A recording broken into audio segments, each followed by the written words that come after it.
Manchester City will compete in their fifth consecutive FA Cup semi-final on Saturday, but they weren't always such regular affairs. It had been 30 years since City last made it to the Final Four of the world's oldest tournament in 2011. The unparalleled success that the Blues now enjoy wasn't so common at that point, but it was all about to change. The story of that FA Cup win, the first trophy of the Abu Dhabi era, has long been told. It was the first crack in the floodgates to allow a tsunami to rush forth. In the years since Carlos Tevez lifted the famous cup over his head, City have won the Premier League 6 times, the League Cup 6 times, 3 Community Shields and another FA Cup. That's 16 trophies, and another 3 could be added to the list this year if all goes to plan. By the time City made it to the 2011 final, the win felt inevitable. They were up against unfashionable underdogs Stoke City, and in the end their eventual 1-0 win was far slender than expected. The real test, the real passing of the torch, came in the semi-final where they knocked out their greatest rivals. Manchester United. The very first time the City rivals faced off was in the FA Cup back in 1891, but they've strangely tended to avoid each other in the competition since. In over 130 years, they have met each other just 9 times in the tournament, though the 2011 Wembley date would be the second time it had come in a semi-final. The first was in 1926 at Bramall Lane. There was a lot on the line going into the match. United were desperately trying to keep their noisy neighbours quiet and fight off their ever-growing threat. City, meanwhile, were looking for the elusive first trophy under the new ownership to kick-start their inevitable period of domination, and manager Roberto Mancini was coming under increasing pressure as his side struggled to hold down a top 4 place. Mancini was confident even though his side had failed to beat United in their 2 league meetings. "We have played 2 games against Manchester United this season and played very well. We have a good chance to get through to the final," the Italian said.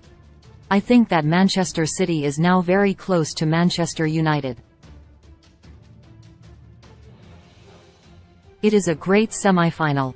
We are very close with all the top squads, but we need to improve more, and maybe next year we will be at the same level.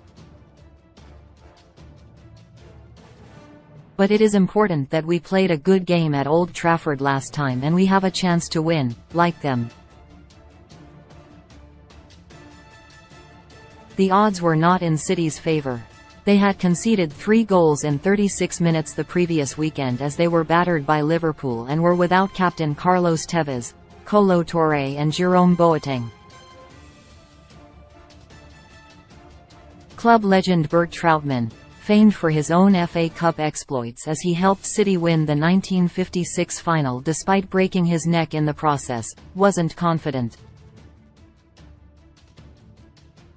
"You always need a little bit of luck in the cup, and City will need a lot against United," he told the BBC.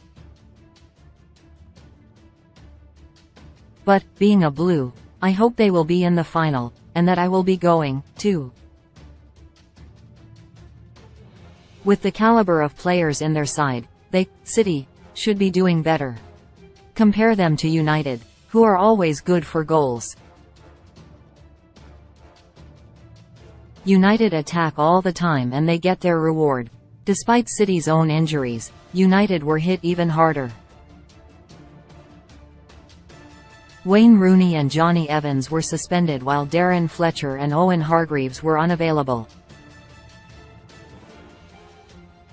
In fact, their manager wasn't even allowed in the dugout.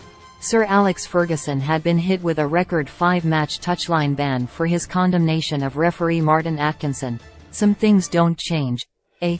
and became the first manager in history to be suspended for a match at Wembley.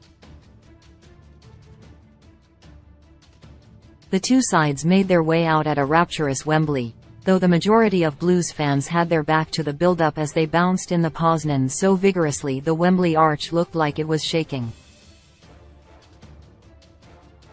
United started the brighter of the two sides and should have taken the lead when a smooth passing move put Dimitar Berbatov through on goal, but Joe Hart was out quickly to deny the effort. The Bulgarian then missed another sitter as Nani rolled the ball in front of goal and he somehow put it over from 3 yards out. City grew into the game though and started creating plenty of good chances themselves. Gareth Barry held off John O'Shea to hit the side netting. Mario Balotelli, more on him later, forced Edwin van der Sar to punch the ball over the bar after he unleashed a wicked drive from distance. Jolien Lescott spooned over a volley after finding space at a corner and Vincent Kompany lashed an effort narrowly wide of the post. The tension was palpable as an eventful half ended goalless, but it didn't take long after the restart for the deadlock to be broken. In eerily similar fashion to Harry Maguire's costly error against Sevilla on Thursday, United struggled to play out of the back and Michael Carrick saw a lame pass cut out by the eventual goal scorer. "You don't give those sort of opportunities to Yaya Touré." He shrugged off Carrick, and easily evaded Nemanja Vidic before sticking the ball between Van der Sar's legs, sending the blue half of the stadium delirious. The remaining 40-odd minutes were a nerve-shredding affair. City fans moaned in disbelief as Lescott failed to keep a free header down and counted their lucky stars as a thunderous Nani free kick rattled the crossbar. But United were struggling to create much more of anything before the moment City fans may have finally started believing it was their day came to pass when that familiar red mist descended over Paul Scholes. Chasing his own loose touch, the midfielder went in studs up and high on the thigh of Pablo Zabaleta and had no complaints when Mike Dean brandished the red in classic Mike Dean fashion with 20 minutes remaining. City saw out the match, but there was still drama to be had even after the final whistle.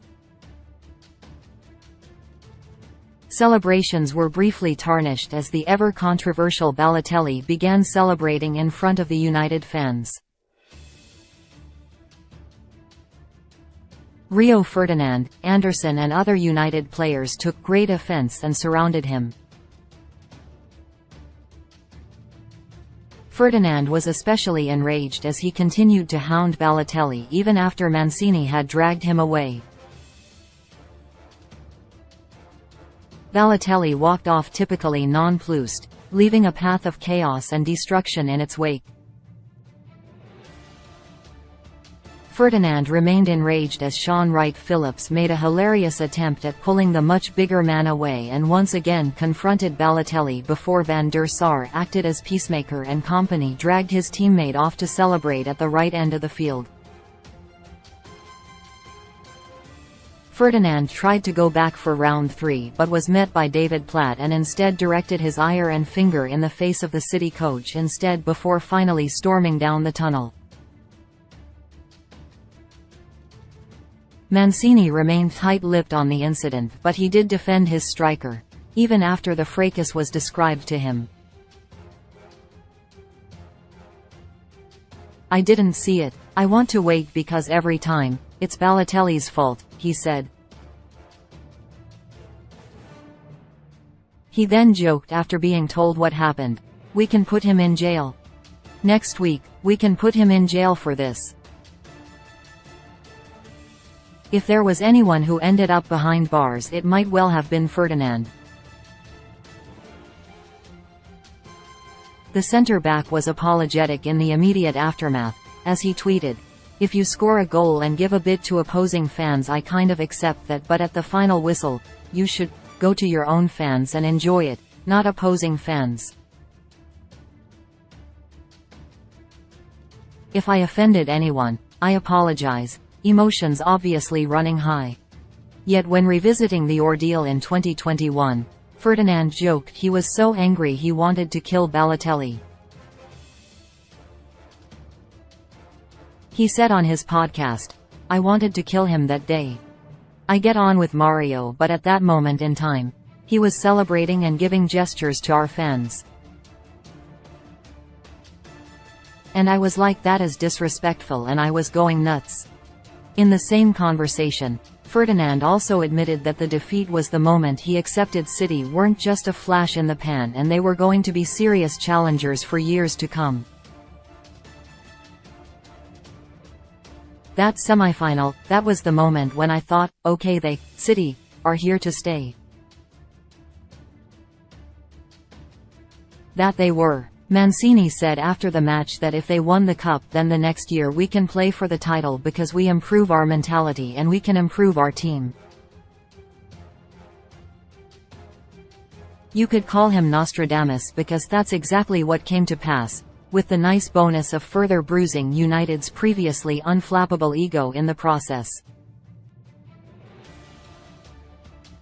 They have gone from strength to strength since, and the elusive Champions League looks as though it could finally be won.